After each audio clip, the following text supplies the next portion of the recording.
Olá, estão todos bem? Eu espero que sim. Vamos começar a semana no modo presencial, né? Turminha vermelha vai começar, tá? Então, muito cuidado, usem máscara, passem gel nas mãos. E aí a gente vai começar na nossa apostila módulo 3.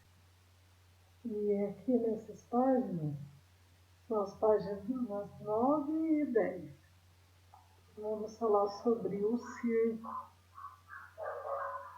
O circo já chegou. Você já foi a algum circo? Quais personagens existem em um espetáculo circense? Você sabe? Qual é a sensação de assistir um espetáculo como este? O que você acha de saber um pouco mais sobre os palhaços? Para isso, leia o texto a seguir. O palhaço.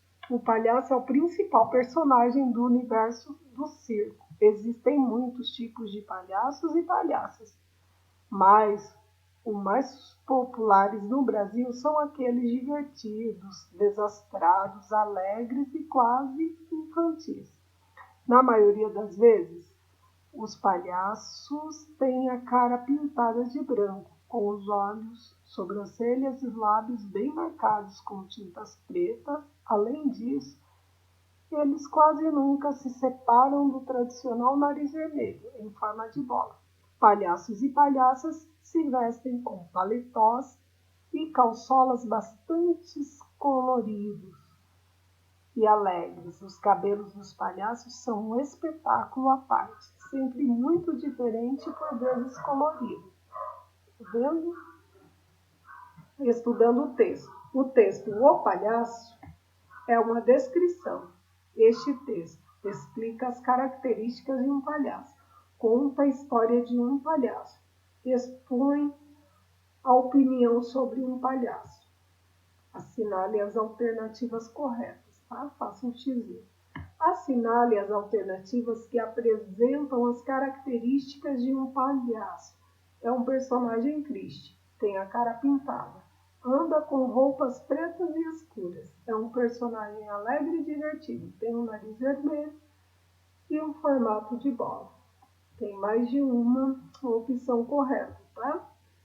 O palhaço é o personagem principal de qual lugar? Do castelo ou do circo? Fácil, não? 11 e 12. Estudo da língua. Frase. O palhaço é um personagem que adora brincar com as crianças. Ele fez uma brincadeira em que só as palavras de uma frase eram ditas fora de ordem. Observe. Circo de alegria ou é lugar. Desse jeito, ninguém conseguiu entender nada, e então o palhaço decidiu falar as palavras na ordem correta. Veja, o circo é lugar de alegria.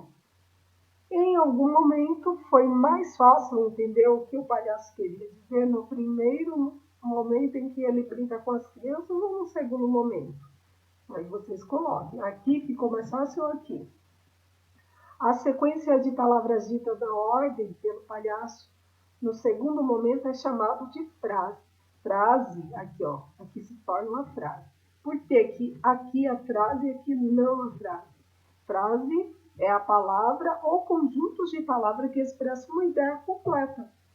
Não é mesmo? Aqui está bem confuso, né? Circo de alegria ou é lugar. Aqui está o circo é lugar de alegria.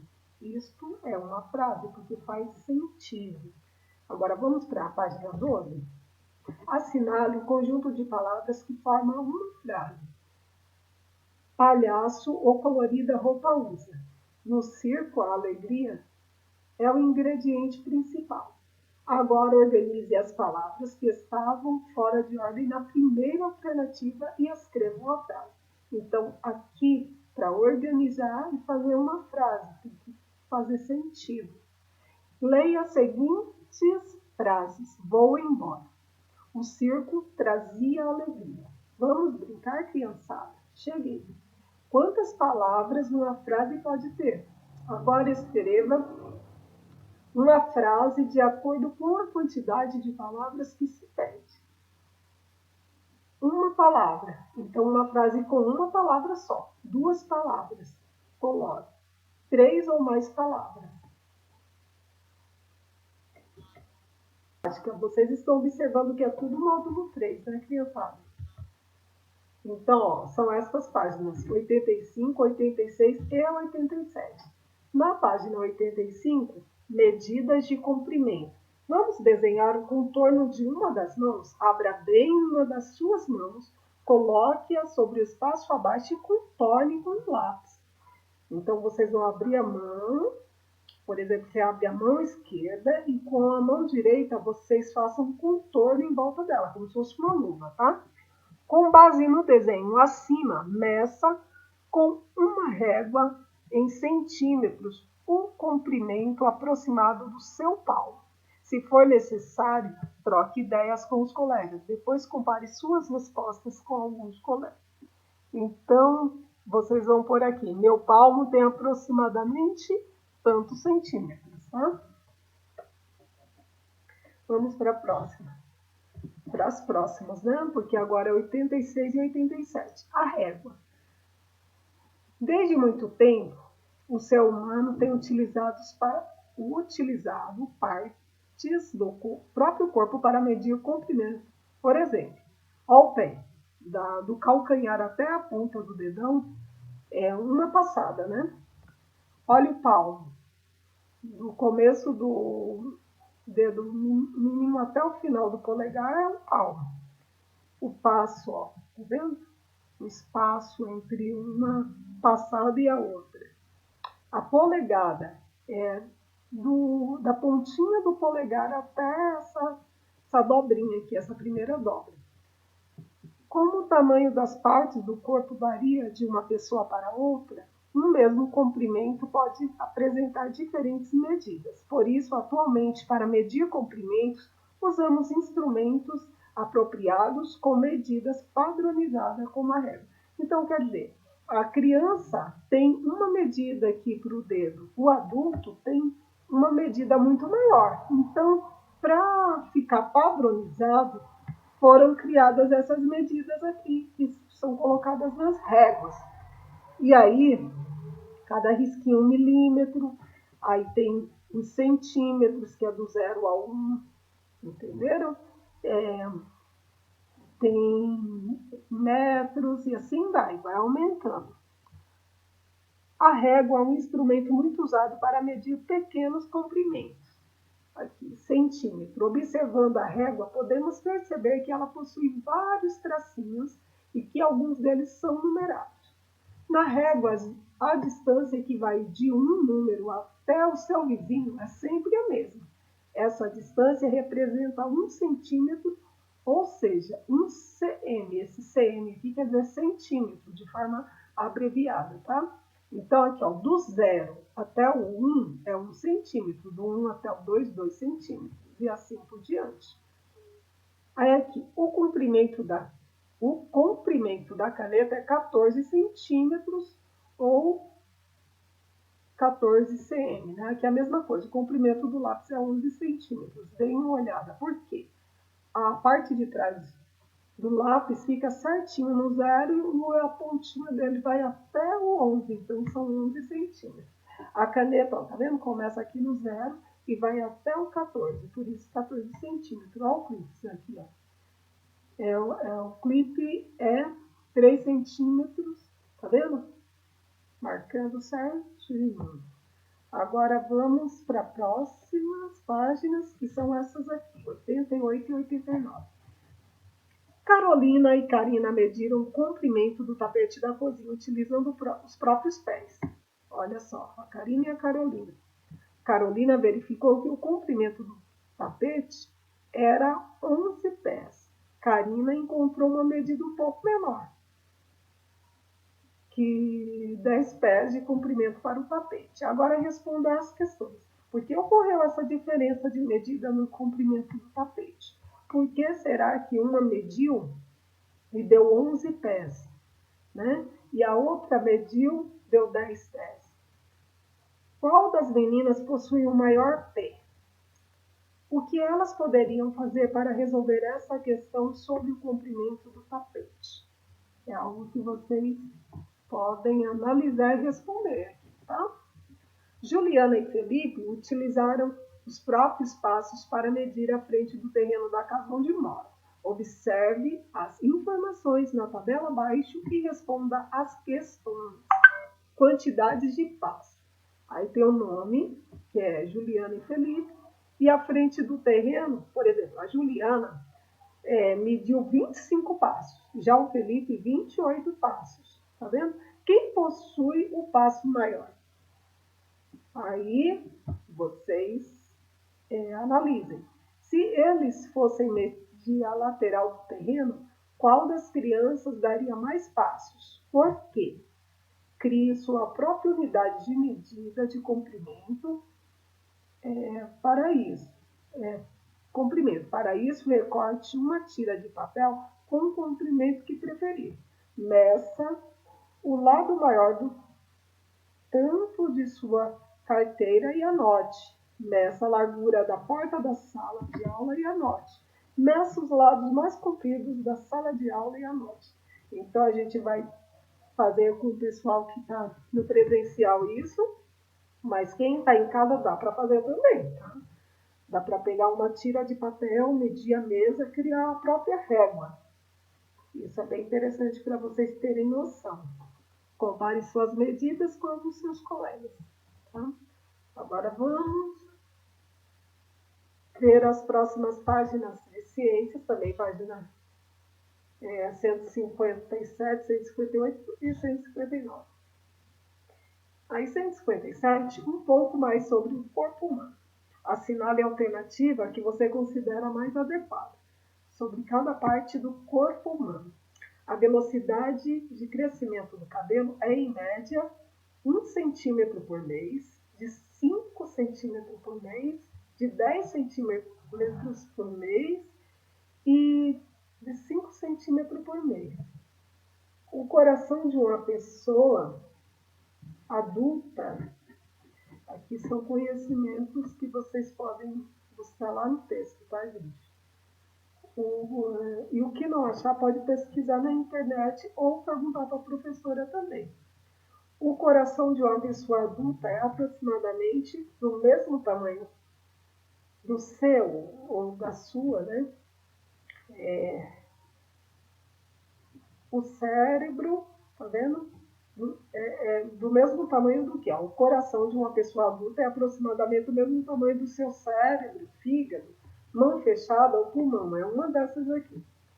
O dedo com um menor número de osso é o indicador, polegar, médio ou mindinho. Tem um dedo que tem um menor número de ossos. Quais destes? Todos estes são dedos, mas qual destes que é o que tem menos osso? O intestino delgado de uma pessoa adulta mede aproximadamente 3 milímetros de comprimento, 6 milímetros de comprimento. Não, desculpem, gente, 6 metros de comprimento. O intestino delgado. 3 metros de comprimento, 6 metros de comprimento, 9 de comprimento ou 12 metros de comprimento. Assinale aqui. Lembrando que vocês podem recorrer ao texto anterior, à internet e perguntar para a professora também, tá? Aqui, partes do corpo. Observe as partes do corpo indicadas no menino. Aí tem cabeça, tórax, pescoço, abdômen, membros superiores e membros inferiores, tá? Então, os membros superiores são estes aqui, cabeça, tórax, pescoço e abdômen. Os inferiores são joelhos, pernas, né? E aqui, cabeça. Na cabeça estão localizados os olhos, as orelhas, o nariz e a boca. O cérebro também fica na cabeça. É ele que comanda nosso corpo. Né? Graças a ele podemos nos movimentar, pensar, sentir e lembrar as coisas que aprendemos. Na ilustração ao lado, observe como é o cérebro e onde ele se localiza. Tá vendo o cérebro? Ele fica dentro da cabeça, dentro do crânio, né?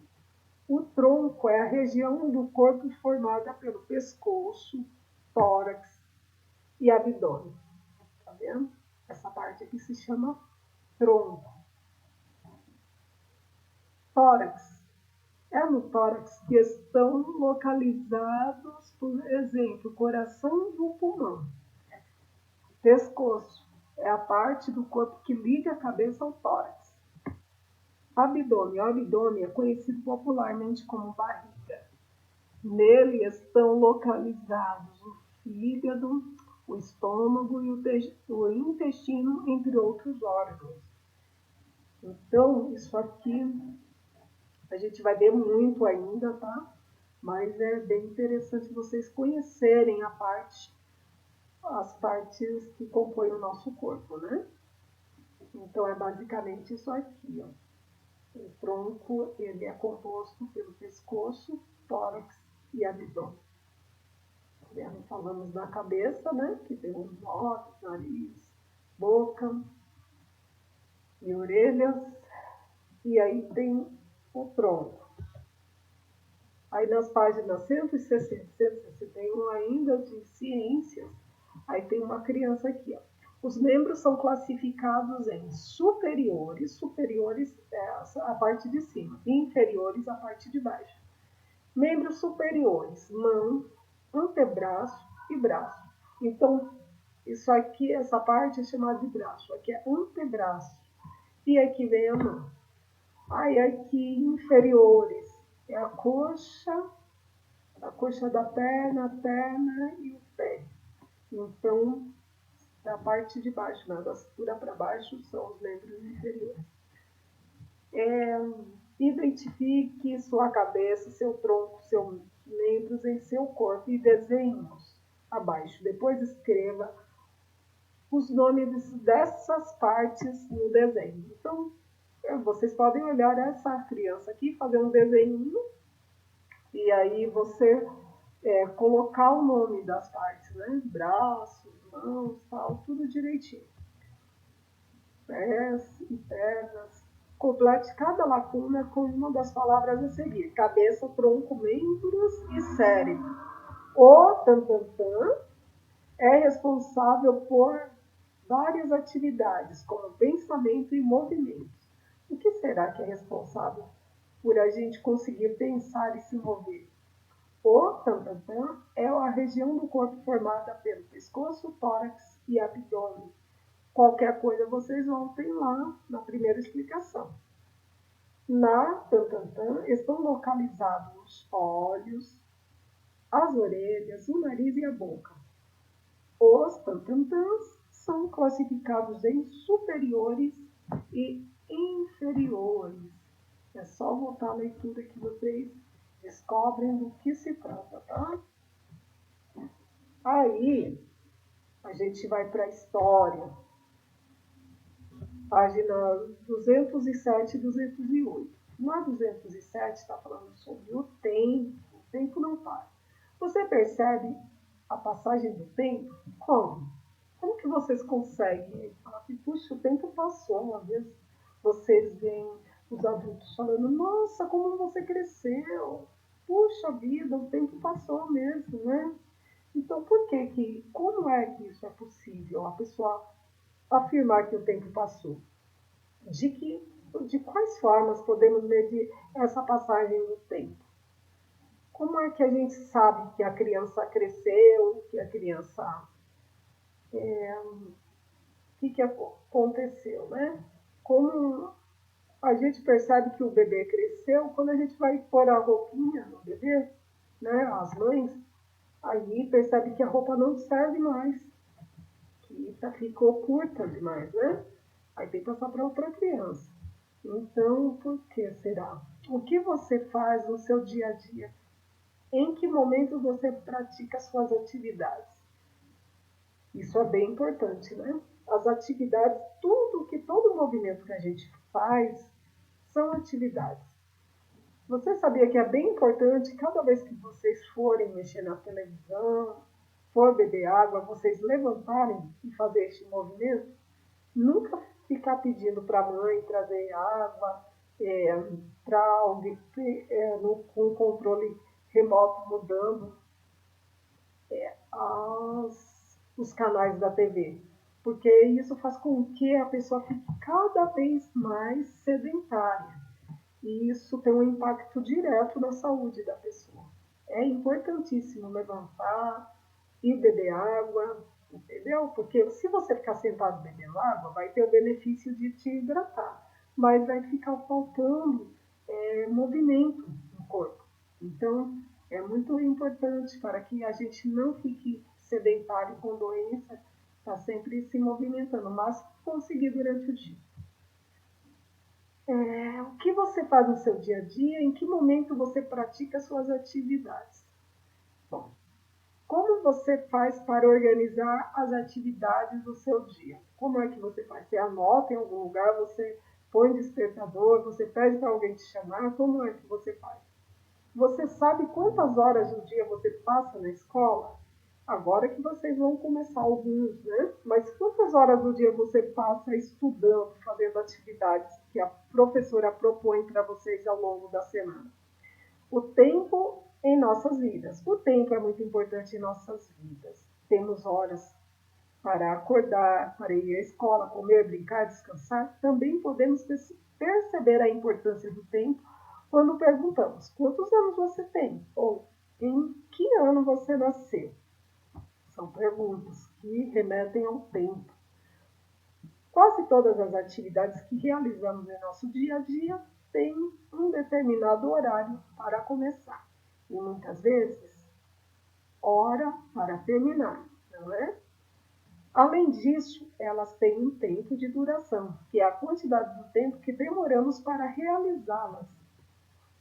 Então, a gente tem, principalmente na escola, né? Tem hora de chegar, aí tem intervalo, a gente não pode ficar o dia todo no intervalo, a gente tem um tempo para ficar, depois retornar à sala, né? E não esquecendo dos protocolos, né? Que é limpeza de mão, higienização, troca de máscaras. O tempo que há entre o início e o fim, o tempo em que há entre o início e o fim de algo é chamado de período de tempo. Algumas atividades ou acontecimentos podem ocorrer em períodos de tempo mais curtos ou mais longos. Por exemplo, a semana, o mês, o dia, o ano. A gente fala, naquele período, vai ter que ver qual foi o período. Período da infância, período da juventude, período da fase adulta, né? Então, o período em que eu fiquei doente, o período em que eu brinquei, então, tudo é demarcado por tempos. O tempo é muito importante, gente.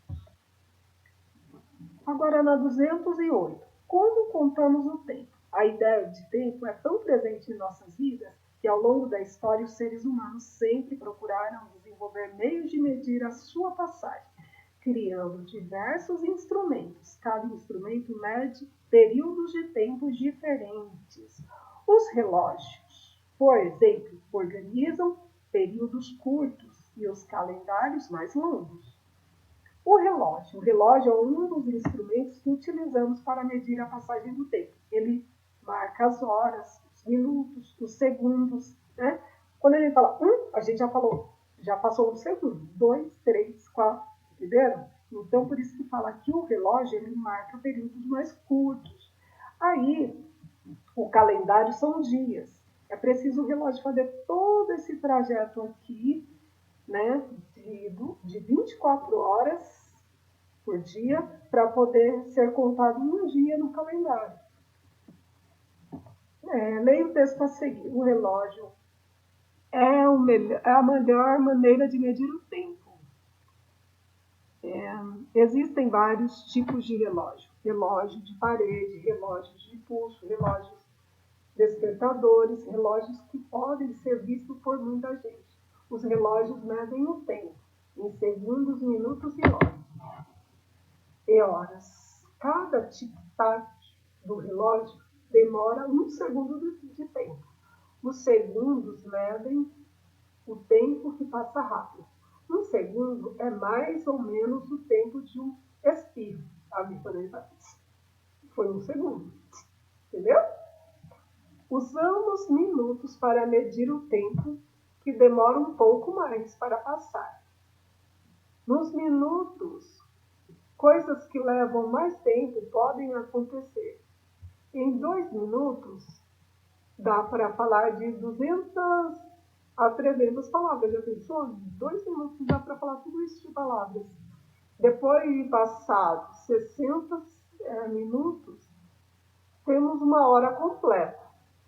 Horas medem períodos ainda mais longos de tempo. Em 1 hora, muitas pessoas andam 2 ou 3 quilômetros, pensam no tempo que você gasta em cada... aqui está falando, pense no tempo em que você gasta em cada refeição. São mais de 2 horas por dia.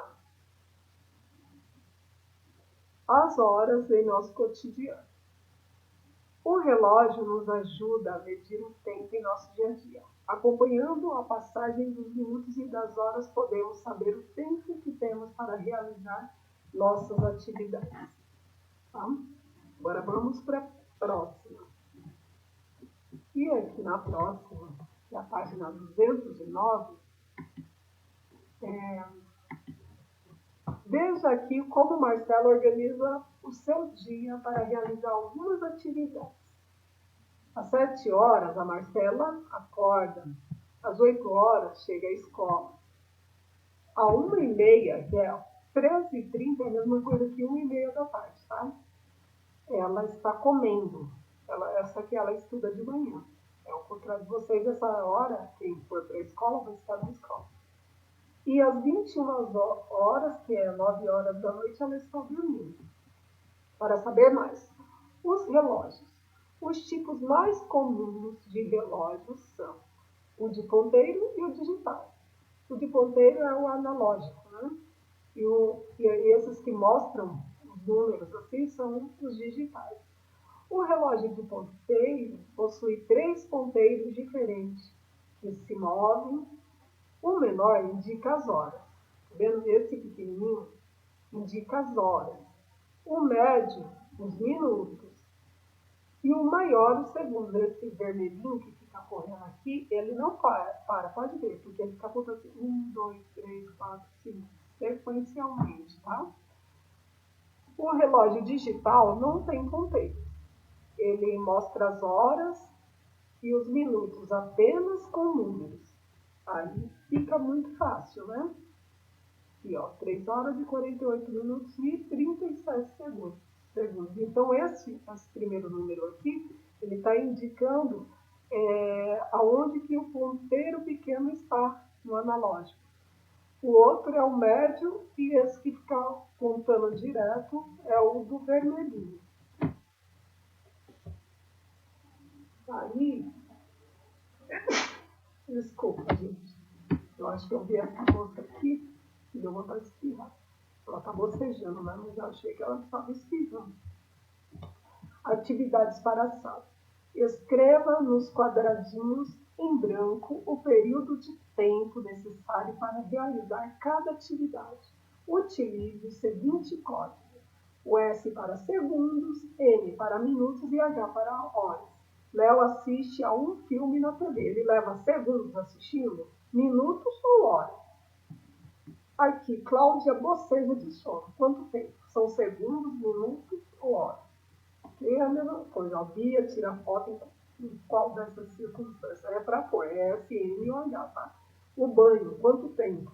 Né? E aqui, ó, Pedro toma um sorvete de manga. Rui viaja até Curitiba, em São Paulo. Então, isso aqui vocês devem ter bonitinho, tá? Como que vai colocar. E olha, gente, presta atenção, que aqui é a página 209, já pula para 213, tá? Para ninguém se confundir, porque às vezes tem criança que faz páginas a mais, e são essas aqui, tá? Aí, aqui a gente vai para a próxima página, que é Geografia. Sempre módulo 3, não se confundam. Na 243, a escola e a sala de aula. Você conhece bem sua escola? Como é a sala de aula? Fica meio difícil, né? Tem crianças que não conhecem a escola, porque o ano passado nem foi para a escola. As escolas são diferentes umas das outras. Cada uma possui um nome. Algumas têm árvores, algumas são térreas, outras têm mais de um andar. Em cada escola, os alunos observam diferentes coisas. Pedro vai nos contar um pouco sobre a escola em que ele estuda. Leia. Olá, meu nome é Pedro. Eu estudo em uma escola localizada no bairro onde moro. Minha escola é grande e tem um bosque com muitas árvores. Nela estudam muitos alunos. Eu estou no segundo ano e estudo no período da tarde. O que mais gosto de estudar é matemática e também gosto de brincar de jogar bola no recreio. E você? De que mais gosta de sua escola? Então vocês poderiam fazer do mesmo jeito. Olá, meu nome é... Colocar o nome de vocês. Eu estudo na escola e podia fazer até melhor que esse menino fez. Vocês poderiam colocar o estudo da escola Viana, né? E aí falar tudo da escola. É uma ideia boa, né? Esse menino Pedro, a gente tem um Pedro lindo também, sabia? Super estudioso. Uma graça o Pedro. Aí aqui a sala de aula. A sala de aula é dependência, onde é a dependência onde os alunos costumam passar a maior parte do tempo quando estão na escola. Nela, vários objetos podem ser encontrados, como mesa, carteiras, armário, lousa, giz, entre outros. Veja como é a sala de aula de Aline. Aline é o nome da minha filha, tá, gente? Vista do fundo. Conversando sobre o assunto. Converse com seus colegas de sala sobre as questões a seguir. Como é a sala de aula onde você estuda? As crianças, à medida que forem indo para a escola, a gente vai mostrar as dependências na escola e aí vai ficar mais fácil. Quais objetos existem em sua sala de aula? Do que você mais gosta em sua sala de aula? Existe algo que você não gosta em sua sala de aula? O quê? Como isso poderia mudar? E aqui, responda as perguntas a seguir. Qual é o nome da sua escola? Marque o período do dia em que você frequenta a escola. Você pode assinalar mais de uma opção. Tem criança que o dia todo na escola, né? Por enquanto não, mas algumas vezes sim. Observe novamente a sala de aula de Aline na página 244, que é essa página, e responda as perguntas abaixo. A sala de aula em que você estuda é parecida com a de Aline? O que há de diferente entre elas? Então, observe essa sala e fala o que é diferente, se há porta, o que é. A quantidade de janelas, o lado das janelas. O que a sala de aula tem igual de Aline? Tá, acompanhe em ato do professor realiza um passeio pela escola, vamos saber isso, para coletar mais informações sobre o local onde você estuda. Após o passeio, reúna-se com um colega e faça as atividades a seguir. Escreva o nome das dependências que existem em sua escola. O que são as dependências? Sala do professor, a direção, né? Sala de direção, banheiros, refeitório, essas coisas. Na sua opinião, sua escola é grande ou pequena? Por quê? Aí vocês digam o porquê. Existem árvores e plantas na escola? Existem áreas nas quais elas poderiam ser plantadas? Gente, nos primeiros dias de aula a gente vai, na verdade, no primeiro dia a gente não vai escrever muita coisa não. A gente vai conhecer a primeira escola, tá? A gente vai se conhecer e depois vocês vão trabalhar, pôr a mão na massa fazendo as atividades, beleza? Aí aqui entra o projeto leitura, né? Olha só, Chapeuzinho Amarelo. É uma história bem legal, a ilustração é de Ziraldo e quem escreveu foi Chico Buarque. É uma história muito boa. E aqui, depois eu coloco o PDF dessa história no grupo, tá? E aqui mantém aquela ficha de apreciação de leitura. Essas páginas aqui, que foram as primeiras, vocês não vão precisar de tirar cópia mais dela. Mas a ficha de apreciação, vocês vão preenchendo, tá? O que precisa ser copiado é isso aqui, só essa. Porque essa, cada vez que vocês leem um livro, vocês vão precisar de uma ficha de leitura dessa daqui. As outras não, vocês vão ter uma só, cola no caderno, bonitinho. Aqui, ó, tudo isso aqui, cada livro que vocês forem lendo, vocês vão usar uma linha só dessa aqui. A semana passada foi aquele outro livro lá. Agora esqueci o nome. Tá, não vou. Aí vocês colocaram o nome, aí se vocês vão colocar amei, gostei, não gostei, tá? E aqui vão pondo o nome dos livros e preenchendo essa parte. A ficha de leitura, aí sim precisa de mais de uma, porque tem o nome do livro, o autor, o que você aprendeu. Então, este precisa de copiar. Se vocês acharem difícil, não sei se não tiver tanto assim na escola para cada um, vocês podem escrever no caderno também essa parte, tá? Tipo, o nome do livro, autor, relatar e fazer ilustração. Isso aqui faz parte do projeto, isso é muito importante, tá, gente? Isso vai valer nota. Tudo bem? Então, é só, né? Bons estudos. Até mais. Beijos a todos e que tenhamos uma semana abençoada por Deus.